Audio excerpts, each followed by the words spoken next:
The passage of the 19th Amendment continues to shape the lives and future of all Americans.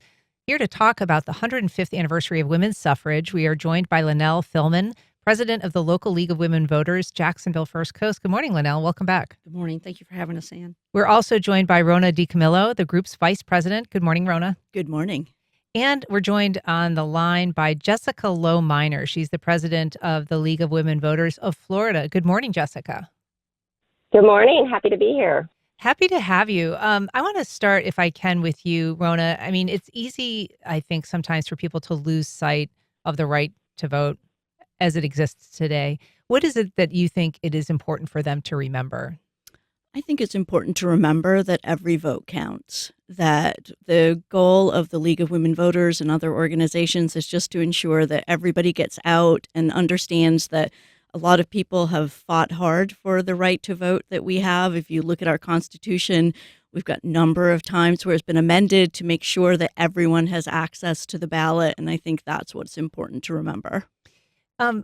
Jessica, can you sort of just remind us of the particulars of the effort? I mean, there were 70 years spent, trying to secure women's right to vote, leading up to the ratification of the 19th Amendment in 1920. Can you just remind us some of the struggles that the people, women and men, went through to try to make that a reality?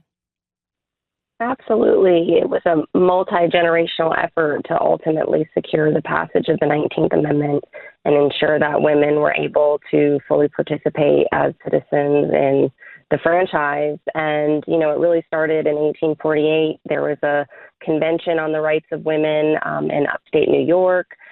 There were folks from all over the country who attended that, including, well-known abolitionist Frederick Douglass was there.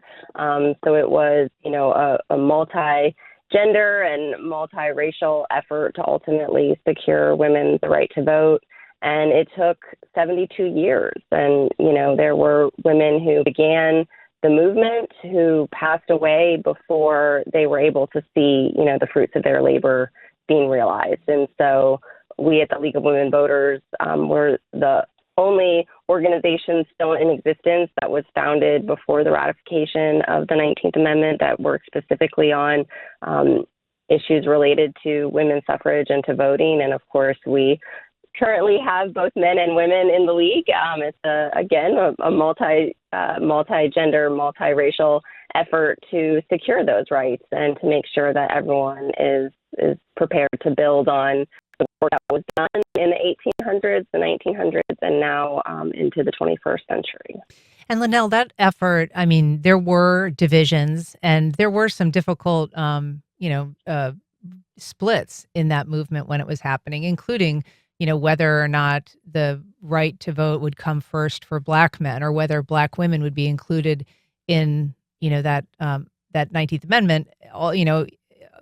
And of course, Native Americans weren't granted the right to vote for a number of years beyond that. And so while this effort is, praised for kind of what it brought and certainly set the stage for a lot of the feminist movement, it wasn't a perfect union, I guess.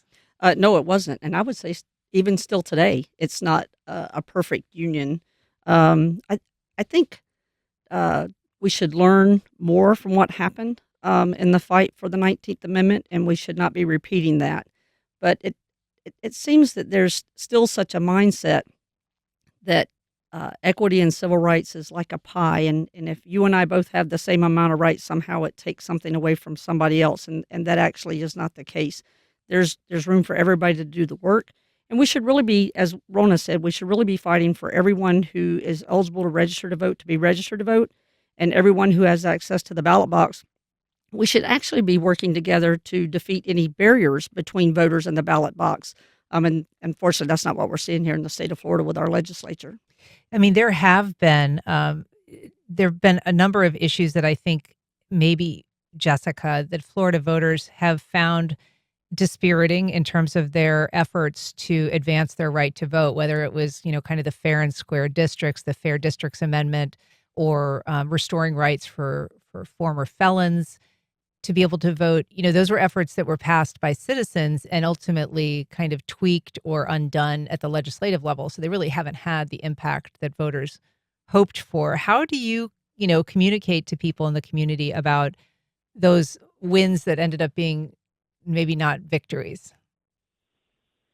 Yeah, I think those are both good examples of cases where, Florida voters were quite clear that in the case of the redistricting amendments, their districts amendments that were passed in the 2010s, that they want to see districts that are compact, that are contiguous, that are not drawn with a partisan intent. I mean, literally language in those amendments says that districts cannot be drawn with the intent to favor or disfavor a political party or incumbent.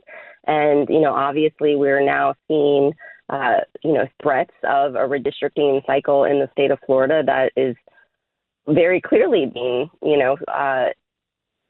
thought with the intent to favor a specific political party. And so that's a real concern for Florida voters. It should be something that people are taking seriously, that people are calling their legislators and saying, hey, we do not want to see this.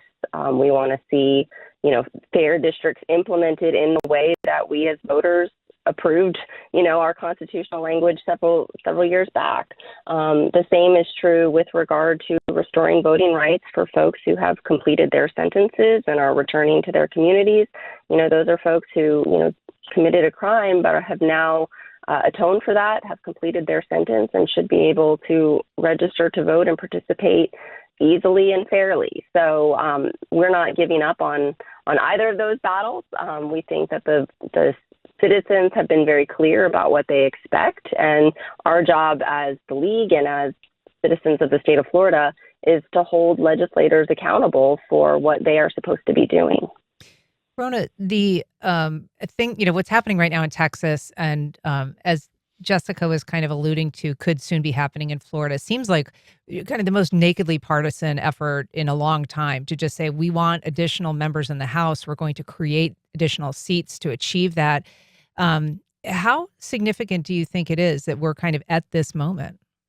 I think it's very significant. I think it's particularly significant because today is actually the 60th anniversary of the passage of the Voting Rights Act.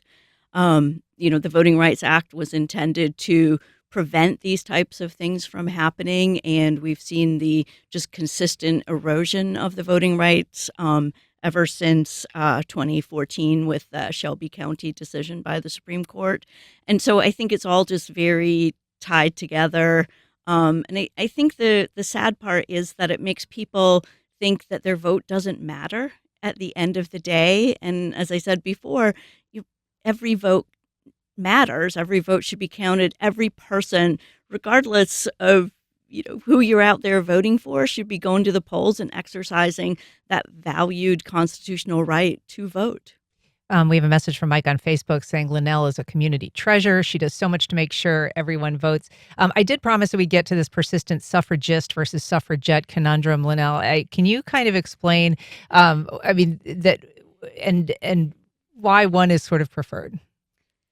So I don't buy into the controversy. I will just say that. Yeah, the term suffragette actually came from a reporter or journalist back in Britain, Right. very early on, and it was used as a derogatory or demeaning term, like girls, doing this work or whatever. And suffrage is really about the right to vote, and so that's kind of where we're at, suffragist as opposed to suffragette. But I'll tell you what.